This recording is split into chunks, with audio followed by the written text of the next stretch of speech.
Hello guys, good morning, welcome back to my channel. I hope তোমরা সবাই খুব ভালো আছো, আমিও ভালো আছি। এই দেখো আমি সকাল সকাল চা করে নিলাম। চা করে এই দেখো চা আর বিস্কিট নিয়ে নিলাম, খেয়ে নেব। আর ওয়েদারটা দেখো কীরকম মেঘলা ওয়েদার, মনে হচ্ছে বৃষ্টি আসবে।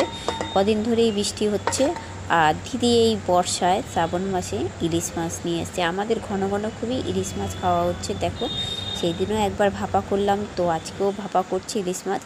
তারপরে দিদি বাজার থেকে একটা তালও নিয়ে এসেছিলো। এই দেখো তালটা আমি এই 2024-এ এই প্রথম আমি তালের বড়াটা করব। আমি তোমাদের ছোট্ট করে মিনি ব্লগও ছেড়েছি, তো বড় ব্লগও একটু শেয়ার করছি তোমাদের সাথে। এই দেখো এবার তালটাকে আমি ভালো করে ছাড়িয়ে নেব, পরিষ্কার করে ধুয়ে আমি তালটাকে ছাড়িয়ে নেব। এই দেখো তারপরে আমি দুপুরের জন্য উচ্ছে আলু ভাজা করব, আর ইলিশ মাছের পাতুরি করব, আর ভেন্ডিটা একটু তরকারি করব, আলু দিয়ে ভেন্ডি দিয়ে, মানে সর্ষে বাটাতে ঢেঁড়সের চচ্চড়ি করব, আর একটু খয়রা মাছের ঝাল করব। এই দেখো এবার খয়রা মাছের ঝাল করব। খয়রা মাছটাকে ভালো করে ভেজে নেব। তারপরে পাশে দেখো ভাত বসিয়ে দিয়েছি। ভাত বসিয়ে তারপর দুপুরে সমস্ত রান্নাবান্না করব।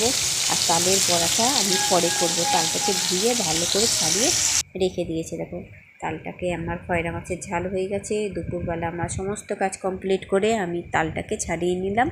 তালটাকে ছাড়িয়ে নিয়ে এটাকে ঘষুনি দিয়ে ঘষবো। তালটাকে নিয়ে নারকেলটাও কুড়িয়ে রাখবো।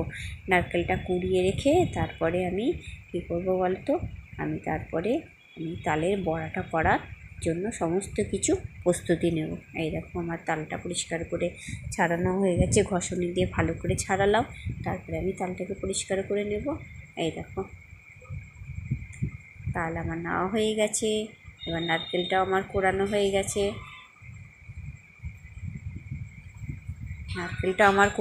গেছে। দেখো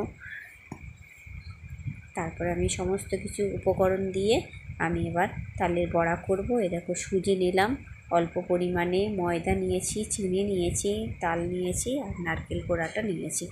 সমস্ত কিছু দিয়ে ভালো করে মাখিয়ে এই বাসনটার মধ্যে আমি সমস্ত কিছু উপকরণগুলোকে দিয়ে আমি তালের বড়াটা করব। তারপরে এটাকে ভালো করে মেখে নেব। ভালো করে না মাখলে তালের বড়া শক্ত শক্ত হয়, ওই জন্য ঠিকঠাক পরিমাণে সব কিছু দিয়ে তালের বড়াটাকে ভালো করে করতে হবে। আর ফুলুরির মতো করতে হবে অনেকক্ষণ ধরে। তালটাকে এই মিশ্রণগুলোকে দিয়ে মাখাতে হবে। তারপরে আমি একটা একটা করে আমি কড়াইয়ের মধ্যে দিয়ে বড়াগুলো ভেজে নেব।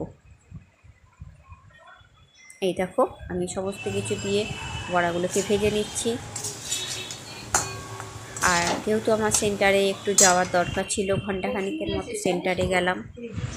তারপরে দেখো আমার তালগুলো ভালো করে মেখে বড়া রেডি হয়ে গেছে। আমি একটা বড়া খেয়েও দেখলাম, না সব ঠিকঠাক আছে, বড়াটাও খুব সুন্দর হয়েছে। তারপর আমি সন্ধ্যেবেলা টিফিনে আমি এখানে চিলি চিকেন আর চাউ নিয়ে এসছে দিদি, সেটা টিফিন করে নিলাম। তারপরে চা করে খেয়ে নিলাম। আর একটু দরকার ছিল আমার ইনস্টিটিউটে, তাই ঘন্টাখানিকের জন্য গেছিলাম। তারপরে ওখান থেকে এসে আমি সন্ধ্যেবেলা চাউমিন আর চিলি চিকেন করে বলতে দিদি বাইরে থেকে খাবার নিয়ে এসছে, সবাই মিলে খেলাম। তারপর চা খেয়ে নিলাম। চা খাওয়ার পরে ভিডিওটা শেষ করলাম। ভিডিওটা ভালো লাগলে লাইক করবে। টাটা।